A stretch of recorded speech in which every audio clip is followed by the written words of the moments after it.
promesse de Dieu était rendue manifeste dans la personne qu'on appelle Moïse. Moïse était la bouche de Dieu. Vous avez vu Moïse, vous voyez Dieu. Ce que Moïse dit, c'est ce que Dieu dit. C'est pour cela que vous voyez, jusqu'à aujourd'hui, les enfants d'Israël, ils utilisent toujours la loi. On ne dit pas la loi de Dieu. On dit la loi de Moïse. Un prophète, c'est lui la lumière dans votre jour. Parce qu'il rend la promesse de votre jour manifeste. Un prophète, il vient avec la parole. Et cette parole doit se faire chair en lui. Frère Branham, il dit, le message et les messagers ne sont pas deux personnes. Le message et les messagers sont un. Tu ne peux pas croire au messager. Tu ne peux pas croire au message sans d'abord croire au messager. Moïse était la même puissance de Dieu. Moïse était un Dieu amateur à écouter. La Bible dit en Israël, des prophètes ce sont des dieux, non pas des dieux à adorer, mais des dieux à écouter. Moïse était la parole rendue manifeste, était la lumière. Regardez la vie de Moïse avant d'arriver à sa fin de sa vie. Moïse avait prophétisé. Il a dit, l'Éternel votre Dieu suscitera un prophète comme moi. Moi, Moïse, je vais mourir. Moi, Moïse, je vais aller. Mais Dieu va susciter un prophète comme moi. Et celui qui ne va pas écouter ces prophètes, il sera retranché du peuple. Moïse avait prophétisé. C'était une prophétie. Moïse parlait de la venue du grand Messie. Il parlait de la venue du Seigneur. Dieu a envoyé des prophètes sur la terre. Mais quand Jésus était venu, Jésus n'était pas le prophète de Dieu. C'est pour cela que Jésus n'avait pas les signes du Seigneur. Il disait en vérité, en vérité. Le prophète avait les insidies du Seigneur parce qu'il s'attendait au Seigneur. Le Seigneur, c'est laquelle le prophète s'attendait. Il a été fait chair. Frère Branham dit, Jésus-Christ, il est l'ensemble de tous les prophètes. Il est le Dieu de Moïse, il est le Dieu de Joseph, le Dieu de William Branham. Il est l'alpha, il est l'oméga. Il est le Pierre de Japs, il est le Pierre de Sardoine. Il est le chemin, la vérité et la vie.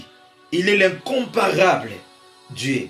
Mais quand il était venu sur la terre, Emmanuel, Dieu parmi nous, la parole faite chair, il était venu pour accomplir une écriture pour le jour qu'il vivait.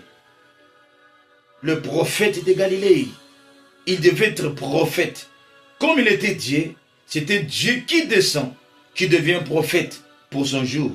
Et il avait aussi la portion de la parole, et donc messager de son jour.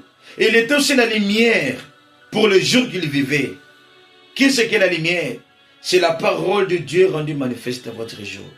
C'est quand la parole de Dieu s'est faite chair. C'est quand la parole de Dieu prend vie dans votre jour. C'est ça la lumière. Jésus était la lumière pour le jour qu'il vivait, étant que le Messie, étant que le messager de son jour. Il était venu selon la prophétie. Frère Madame dit, regardez, Jésus pouvait dire au sacrificateur, sondez les Écritures et regardez qu'est-ce que je n'accomplis pas. Regardez tout ce qui est écrit de moi. Est-ce que je ne le fais pas? Jésus faisait tout ce qui était écrit de lui. Il était né selon la parole, grandi selon la parole. Tout ce qu'il faisait, c'était la parole. Mais regardez les gens qui n'ont pas reconnu cette lumière, c'était les gens religieux. Je me pose toujours des questions, je regarde. Pourquoi les sacrificateurs n'avaient pas reconnu la lumière de leur jour? Jésus, la lumière, la parole faite chair, le Dieu qu'ils adoraient dans les temples, il était au milieu d'eux. Mais les gens qui lisaient, qui attendaient la venue de cette lumière, ils n'ont pas reconnu cela. Frère Branham dit, pourquoi? Parce que leur pensée, ils pensaient autrement de la manière que le Messie doit venir. Dieu ne peut pas travailler selon votre pensée. Dieu fait selon sa propre pensée. La lumière était là au milieu d'eux. Personne n'a reconnu la lumière. Caïphe rejetait la lumière. Tous les sacrificateurs rejetaient la lumière. Ils pouvaient prendre l'écriture, Ésaïe 61, et leur dire, l'Esprit de Dieu sur moi, il m'a oint pour délivrer les captifs. Après, fermer le rouleau, dit, cette écriture est accomplie. Ils n'ont pas compris que c'était la lumière. Mais regardez, malgré ils n'ont pas compris que c'était la lumière, des gens inutiles, de pécheurs, des gens illettrés, et une femme prostituée samaritaine. Elle avait plus de sens, plus que des sacrificateurs. Mais les hommes qui étaient religieux, Frère Branham dit, en Israël, tu ne peux pas être un sacrificateur si tu n'as pas une bonne réputation. Et aujourd'hui, tu ne peux pas être un pasteur.